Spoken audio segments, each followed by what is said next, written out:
¿Qué harías si un simple hallazgo pudiera derrumbar las bases de nuestra civilización? En una iglesia olvidada de Toledo, desenterré un secreto que no solo desafía la historia, sino que amenaza con exponer un vínculo aterrador entre lo divino y lo extraterrestre. Soy JJB, ufólogo español, un hombre de 48 años cuya vida ha sido una interminable búsqueda de respuestas a preguntas que nadie quiere hacerse. Durante décadas he recorrido bibliotecas, archivos oscuros y escenarios imposibles en busca de algo que pueda arrojar luz sobre las sombras de nuestra historia.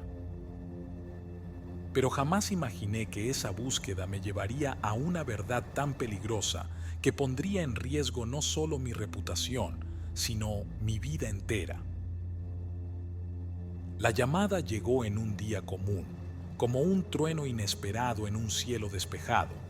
La voz al otro lado del teléfono no se molestó en presentarse, directa, precisa, como si ya supiera que estaba hablando con el único hombre lo suficientemente obsesionado como para seguir su rastro. En Toledo hay una iglesia olvidada. Allí encontrarás lo que has estado buscando, pero debes darte prisa, no serás el único que lo sabe. El hombre colgó antes de que pudiera responder. En los días previos, mi vida había transcurrido en una rutina cargada de frustraciones. Mi correo estaba lleno de negativas de publicaciones académicas, mis colegas me evitaban en conferencias y hasta las redes sociales estaban infestadas de burlas hacia mi trabajo. Una llamada así no debería haberme importado. Sin embargo, esas palabras parecían perforar la monotonía de mis días. Sentí que debía hiar. Preparé mi equipo, un cuaderno de notas, una cámara de alta definición y mi grabadora digital, y conduje hasta Toledo. La ciudad, con sus calles empedradas y su aire medieval, siempre había sido un lugar cargado de misterio. Esta vez, sin embargo, su atmósfera pesaba más que de costumbre. La iglesia, tal como me indicó la voz, se encontraba al borde de un barranco. Su fachada estaba carcomida por los años, cubierta de maleza y casi tragada por el tiempo. No esperaba encontrar a nadie, pero mi pulso se aceleró cuando llegué y descubrí que la puerta estaba entreabierta. Dentro, el aire olía a humedad y polvo. La luz que se filtraba por los vitrales rotos dibujaba formas inquietantes en las paredes. Caminé entre bancos rotos y fragmentos de piedra hasta llegar al altar, donde noté que una losa del suelo estaba ligeramente levantada. No había duda, alguien había estado aquí antes, pero ¿quién? ¿Y por qué había dejado la caja sin llevarse? Me agaché y con un esfuerzo que no creí necesario, logré mover la losa. Allí estaba, una caja de madera oscura, agrietada, pero cerrada con un mecanismo rudimentario. Al abrirla, el mundo entero pareció detenerse.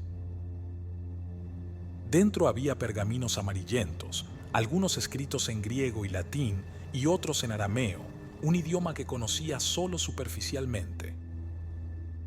Pero no fue el contenido del texto lo que me dejó sin aliento en ese momento, sino uno de los grabados, un objeto ovalado, con líneas claras y bordes que emitían una extraña sensación de movimiento. Podía ser una coincidencia, pero parecía la representación de un ovni, algo que no tenía cabida en el contexto de lo que se suponía debía encontrar en una iglesia antigua.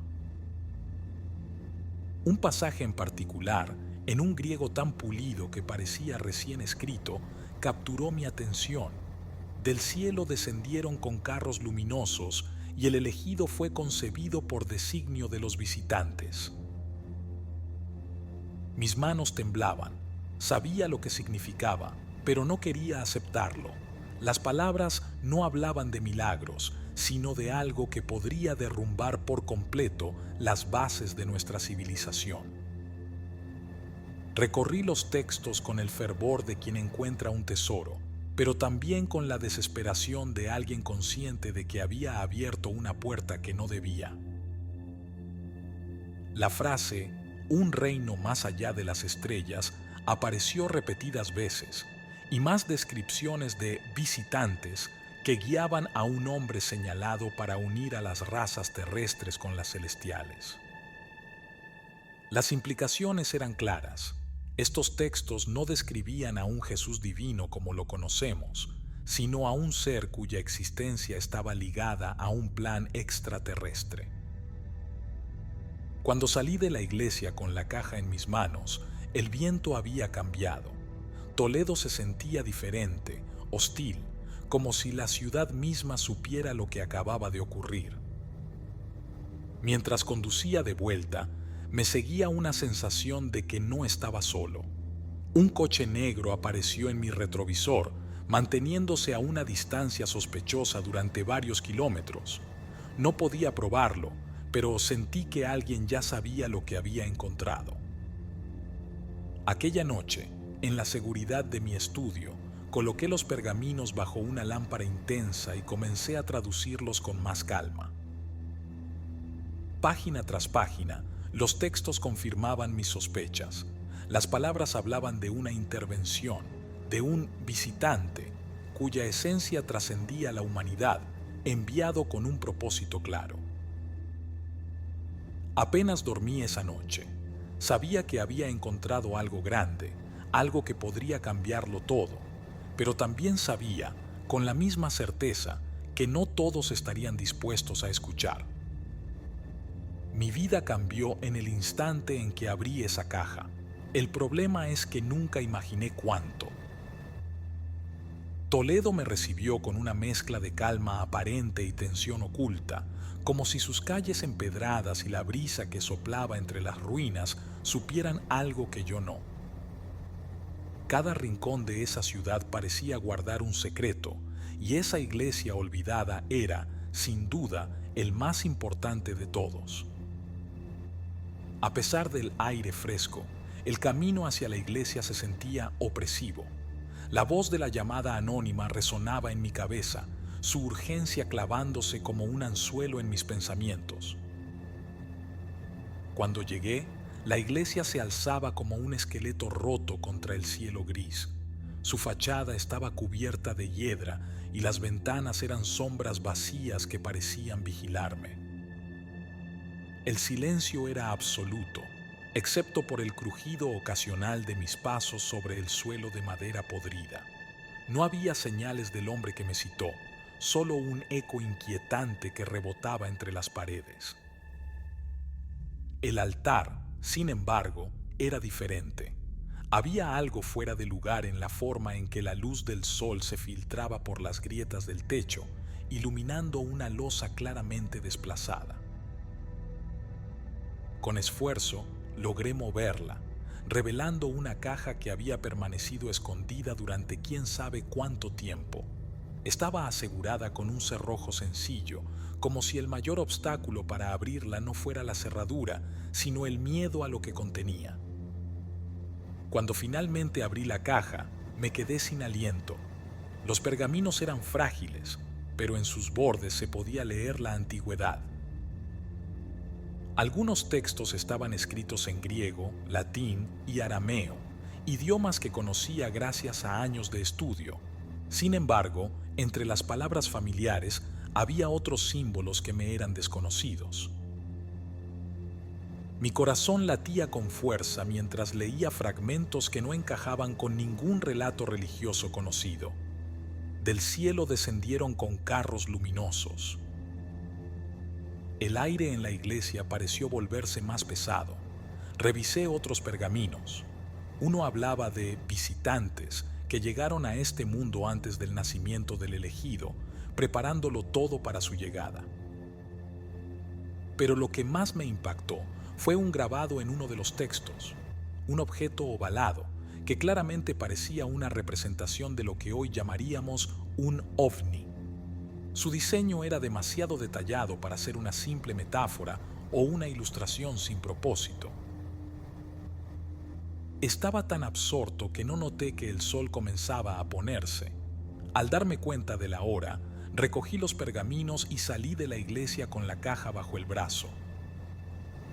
No pude evitar sentirme observado mientras caminaba hacia mi coche. Miré hacia atrás varias veces, pero no vi a nadie. La sensación no desapareció incluso cuando cerré las puertas del vehículo y comencé a conducir. De camino a casa, el coche negro apareció. No iba demasiado cerca, pero tampoco lo suficientemente lejos como para ser casualidad. Cambié de carril, aceleré, disminuí la velocidad. Nada funcionó. El vehículo mantuvo su distancia, como si quisiera que supiera que estaba siendo seguido. Cuando finalmente tomé un desvío hacia una carretera secundaria, el coche giró en dirección opuesta y desapareció. Pero el miedo ya estaba sembrado. Esa noche, en mi estudio, extendí los pergaminos sobre la mesa y encendí mi lámpara de trabajo. El grabado del objeto volador y las palabras sobre los carros luminosos no me dejaban en paz. Empecé a traducir con detenimiento, cruzando referencias con textos antiguos que había recopilado durante años. Los evangelios apócrifos, el libro de Enoc, incluso fragmentos del evangelio de Judas, todo parecía encajar. Estos manuscritos no hablaban de milagros ni metáforas, sino de tecnología, de visitas de algo que la humanidad no estaba preparada para entender en ese momento. Su carne no es nuestra carne, ni su sangre nuestra sangre. Él es el puente entre lo divino y lo terrenal. Esas palabras no dejaban espacio para dudas. Estaban hablando de Jesús, pero no como el Hijo de Dios. Jesús era algo más, algo que nuestra mente moderna solo podría interpretar como ingeniería genética, una intervención de una civilización que no era de este mundo. Pasé días enteros inmerso en el trabajo. Apenas comía y solo dormía cuando mi cuerpo colapsaba de agotamiento. Mi teléfono comenzó a comportarse de forma extraña. Las llamadas se cortaban y notaba interferencias constantes en las líneas. Una mañana, intenté acceder a mi correo electrónico y descubrí que mi cuenta había sido hackeada. Fotografías y fragmentos de mis notas estaban esparcidos por foros de conspiración, acompañados de mensajes que me ridiculizaban. Las primeras veces que salí de casa después del descubrimiento, sentí que me seguían. Sombras al final de la calle, coches que tomaban las mismas rutas que yo, pero siempre desaparecían antes de que pudiera confrontarlos. No era paranoia, alguien sabía lo que había encontrado. El día que recibí una llamada de un colega, convencido de que era mejor dejar todo esto, entendí que estaba entrando en un terreno peligroso. Mi reputación como investigador ya estaba en ruinas, pero lo que realmente estaba en juego era mucho más grande que mi nombre. La verdad que había encontrado no podía ser destruida y tampoco podía ignorarla. Pero por primera vez en mi vida, comencé a preguntarme si tendría las fuerzas para enfrentar lo que venía. Los días siguientes al descubrimiento en Toledo fueron un torbellino de obsesión y paranoia. Pasaba las noches sumergido en los textos, tratando de descifrar el significado detrás de sus palabras, mientras la sensación de que alguien observaba cada uno de mis movimientos crecía. Algo estaba claro. Los pergaminos eran auténticos.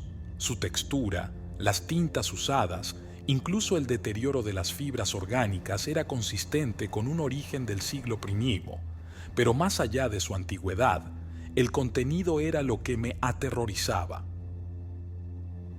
Uno de los textos describía un evento en un lenguaje que me dejó helado. Una estrella se posó sobre el lugar del nacimiento, no como luz en el cielo, sino como una llama suspendida.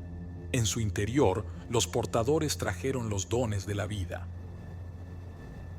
No eran los Reyes Magos.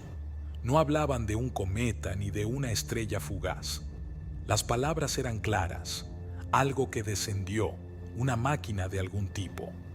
Un visitante traía consigo un propósito específico, como si el nacimiento de Jesús hubiese sido planeado con precisión quirúrgica por una inteligencia que no pertenecía a este mundo. Al contrastar esto con los textos apócrifos que ya conocía, especialmente el libro de Enoc, los patrones eran evidentes. Aquellos textos antiguos también hablaban de vigilantes que descendieron a la tierra para interactuar con la humanidad. Aunque en las narrativas tradicionales se les llama ángeles, la descripción de sus capacidades sugería tecnología avanzada. Uno de los pergaminos contenía un pasaje que parecía un fragmento de conversación. Él caminó entre nosotros, pero no era como nosotros. Los que lo tocaban sentían un frío que venía de las estrellas. Nos enseñó, pero también nos temió, pues conocía el final. Este fragmento me dejó sin dormir. Lo que los textos sugerían era algo más profundo que la simple idea de que Jesús fuese un extraterrestre. Era un intermediario, un puente. ¿Pero por qué? ¿Qué propósito tenía realmente su existencia?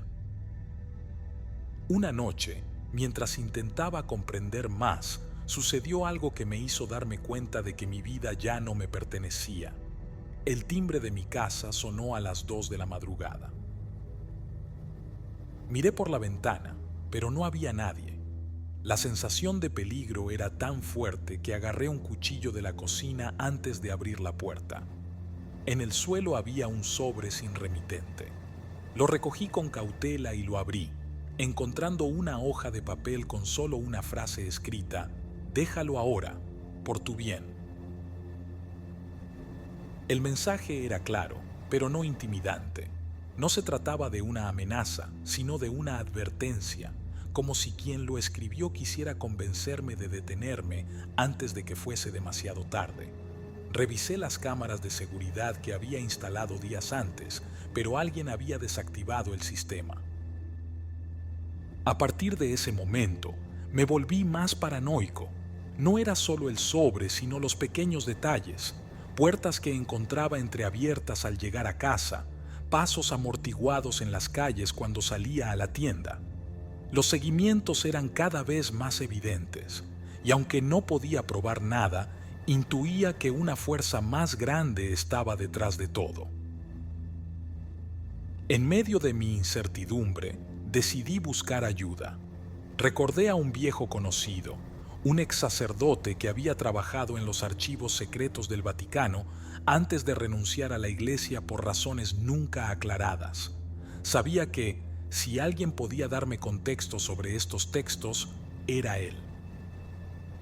Cuando lo contacté, su reacción inicial fue de rechazo absoluto. «No deberías estar jugando con estas cosas, JJ. Hay fuerzas que prefieren que sigan enterradas». Sin embargo, después de mucha insistencia, aceptó reunirse conmigo en una cafetería discreta en las afueras de Madrid.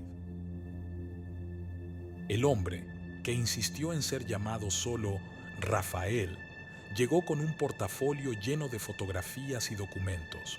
Lo que me mostró confirmó mis peores sospechas. En los frescos de varias iglesias antiguas, algunos de los cuales habían sido alterados con el tiempo, se podían ver objetos en forma de disco flotando sobre las escenas bíblicas. Una imagen, que representaba la crucifixión, mostraba un objeto volador emitiendo rayos de luz sobre el Gólgota.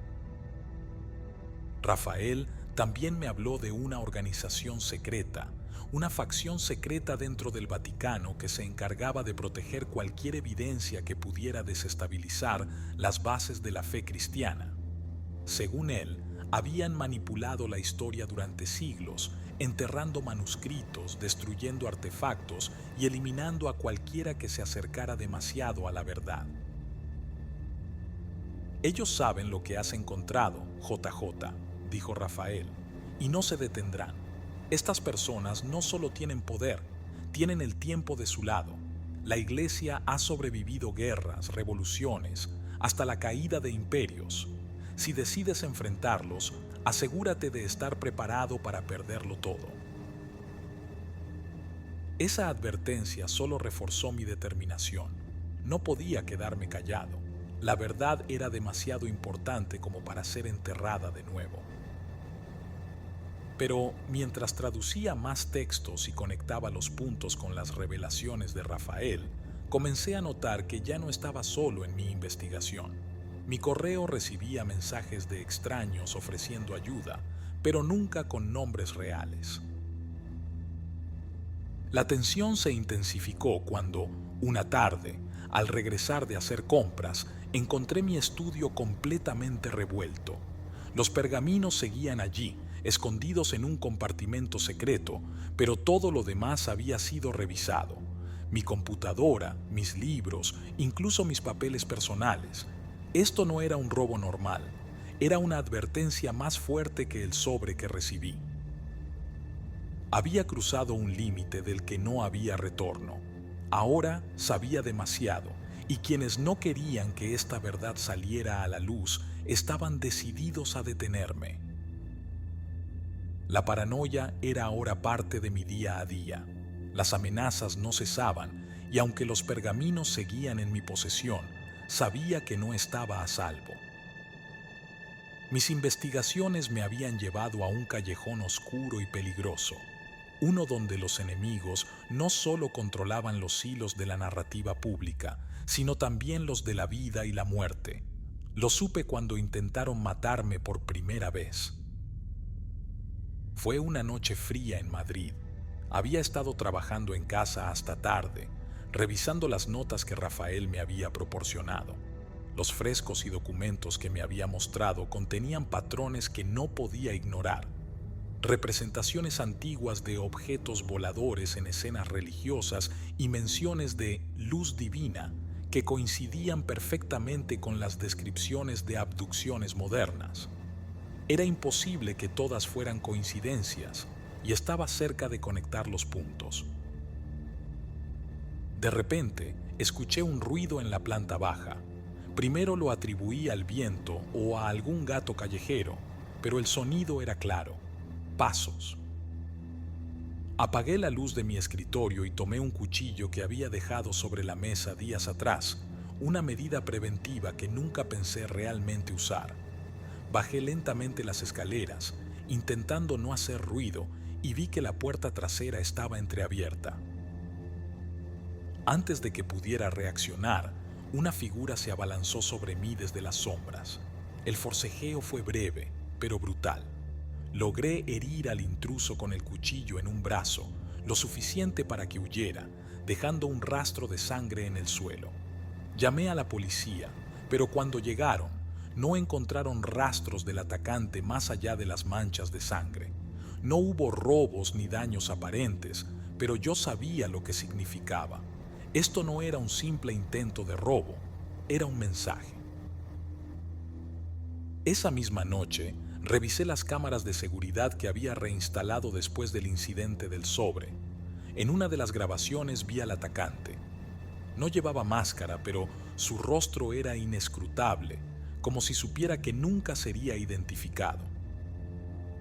La tensión alcanzó un punto crítico al día siguiente, cuando recibí una llamada de Rafael.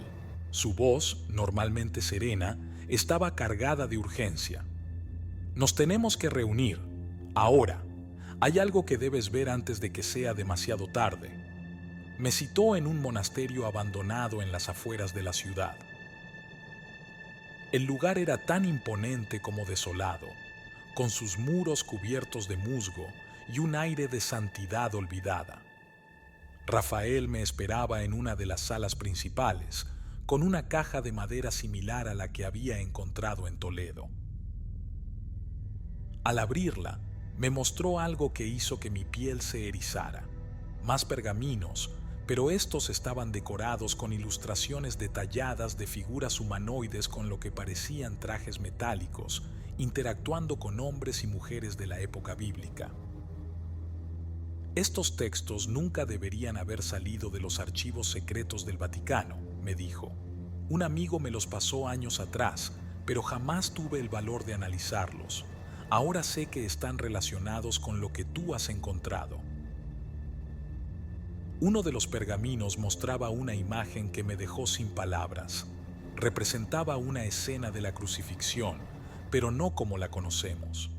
Jesús estaba en la cruz, sí, pero encima de él había un objeto circular que irradiaba rayos de luz hacia su cuerpo. En los bordes de la ilustración se podían ver figuras humanoides observando desde la distancia. Esto no es un mito, JJ, continuó Rafael. Lo que ves aquí es una intervención. La crucifixión no fue solo un acto humano, fue parte de algo más grande, algo que no comprendemos del todo. A medida que hablaba, noté que Rafael miraba constantemente hacia las ventanas rotas del monasterio, como si temiera que alguien estuviera escuchando. Fue entonces cuando lo soltó.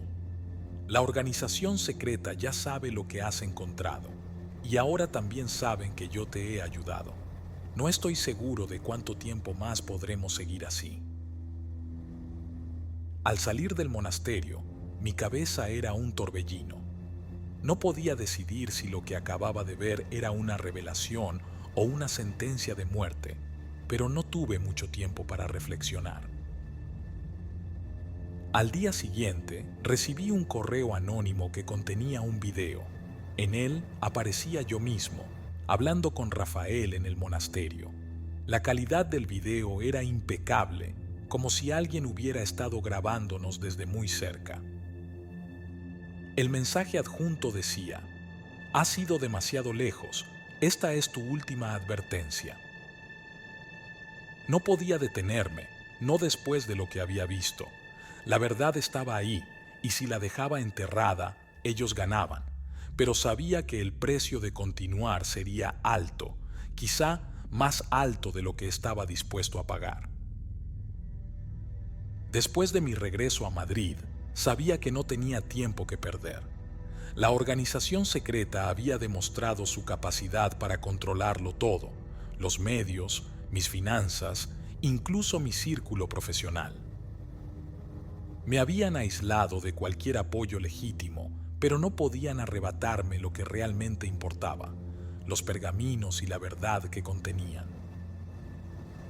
Comencé a digitalizar cada fragmento, cada línea de texto, cada imagen que había recopilado. Lo hacía de noche, apagando las luces para evitar que alguien notara actividad en mi casa.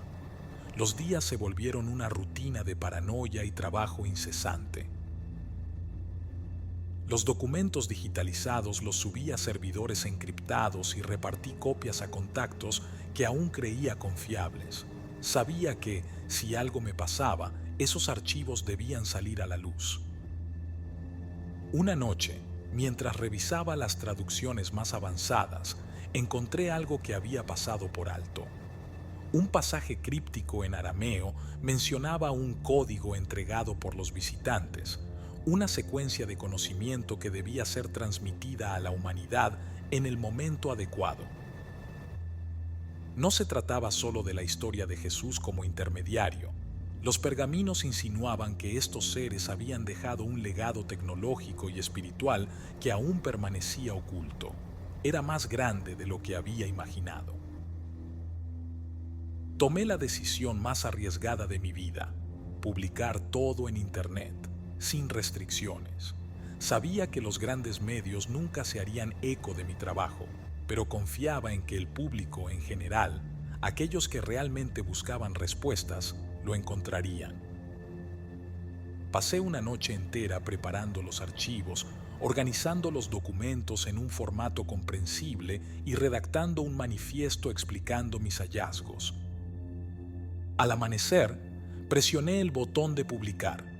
En cuestión de minutos, los documentos comenzaron a propagarse por foros, redes sociales y sitios dedicados a investigaciones alternativas. Aunque la organización secreta intentó bloquear algunos de los enlaces, no pudieron detenerlo.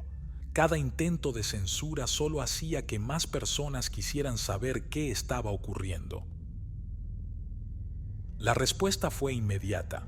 Algunos me tildaron de loco, un conspiranoico más en un mar de teorías absurdas, pero otros, especialmente expertos independientes y grupos de investigadores, comenzaron a analizar los documentos con seriedad. Se abrían debates en foros sobre la autenticidad de los textos, y algunos lingüistas incluso confirmaron que el lenguaje era consistente con la época que reclamaba. La organización secreta no tardó en reaccionar.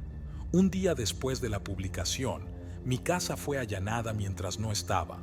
Cuando regresé, todo estaba destruido. Computadoras rotas, muebles volcados, incluso los cajones de mi ropa habían sido vaciados. Aunque no encontraron los pergaminos originales, la intención era clara: intimidarme, hacerme retroceder. Pero ya era demasiado tarde. La información estaba fuera de mi control, circulando por todo el mundo. Al día siguiente, recibí un mensaje encriptado de uno de los contactos a los que había enviado los archivos. Era un arqueólogo británico que trabajaba de manera independiente y había comenzado a analizar los textos con su equipo. JJ, tienes razón. Estos documentos son auténticos. Estamos encontrando conexiones claras con otras fuentes apócrifas. Esto es más grande de lo que imaginábamos. Ese mensaje fue un rayo de esperanza en medio de la tormenta, pero también sabía que significaba un riesgo mayor.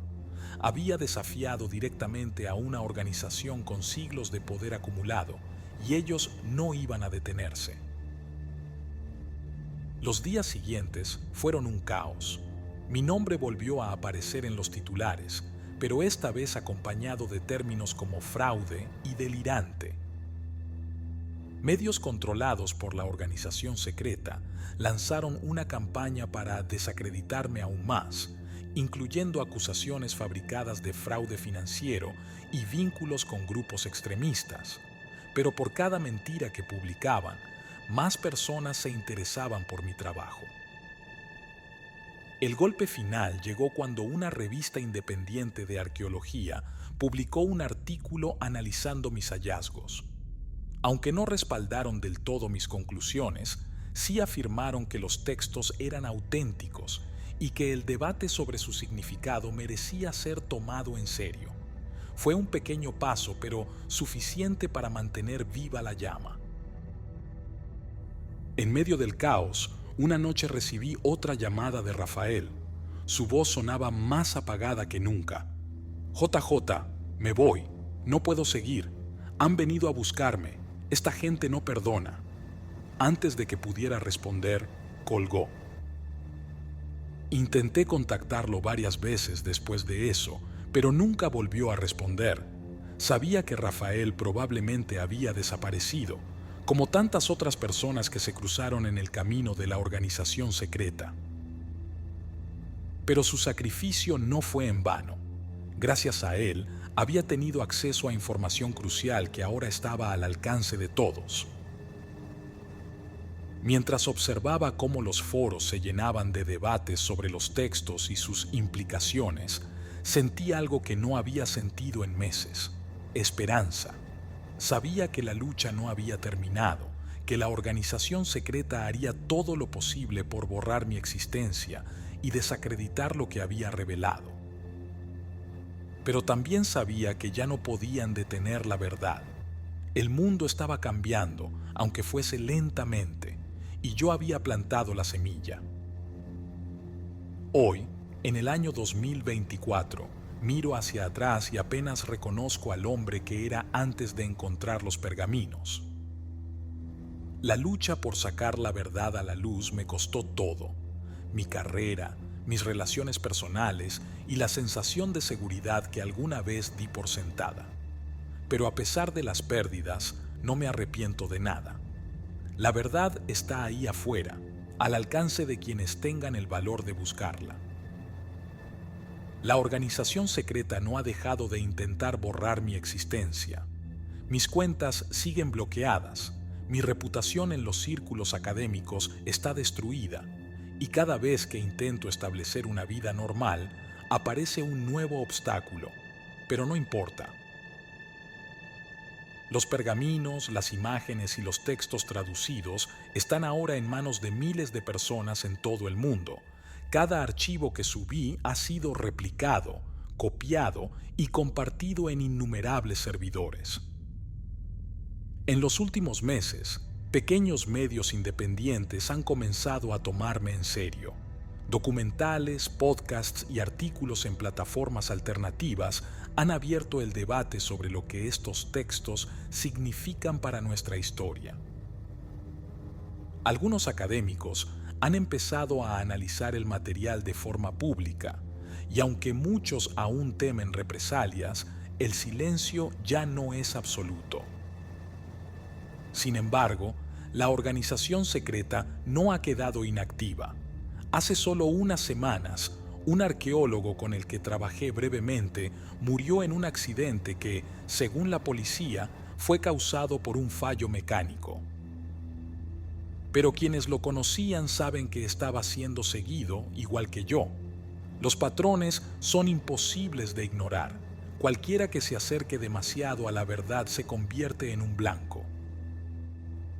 A pesar de todo, no estoy completamente solo. Un grupo pequeño pero dedicado de investigadores, activistas y entusiastas de la verdad ha comenzado a organizarse. Algunos han recopilado nuevos testimonios y evidencias que complementan mis hallazgos. Otros han rastreado patrones históricos que apuntan a la intervención de los mismos visitantes descritos en los pergaminos, no solo en tiempos bíblicos, sino en culturas de todo el mundo. Una noche reciente, mientras revisaba un foro dedicado a estos temas, encontré un mensaje anónimo que me detuvo en seco. La verdad siempre encuentra la manera de sobrevivir. Mantente fuerte. No sé quién lo escribió, pero esas palabras me dieron la fuerza que necesitaba para continuar. Ahora vivo en constante movimiento, cambiando de lugar cada pocas semanas para evitar ser localizado. Mi vida se ha reducido a una maleta, una computadora portátil y una caja con las últimas copias físicas de los pergaminos. He aceptado que mi nombre nunca será reivindicado en los grandes titulares, que siempre seré visto como un lunático por muchos, pero también sé que, para otros, soy el hombre que encendió una chispa. La lucha está lejos de terminar. La organización secreta sigue siendo poderosa y sus tentáculos llegan a lugares que ni siquiera puedo imaginar. Pero por cada mentira que fabrican, más personas comienzan a cuestionar las historias oficiales. Por cada intento de censura, la verdad encuentra un nuevo camino para salir a la luz. En los momentos más oscuros, me consuela recordar las palabras finales de uno de los pergaminos. Él prometió regresar, y cuando lo haga, no será con coros de ángeles, sino con algo que nunca podremos imaginar.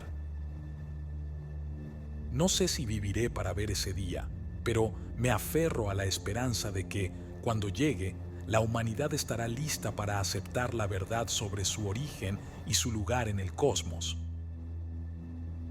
Y si no lo está, al menos habré hecho mi parte para preparar el camino.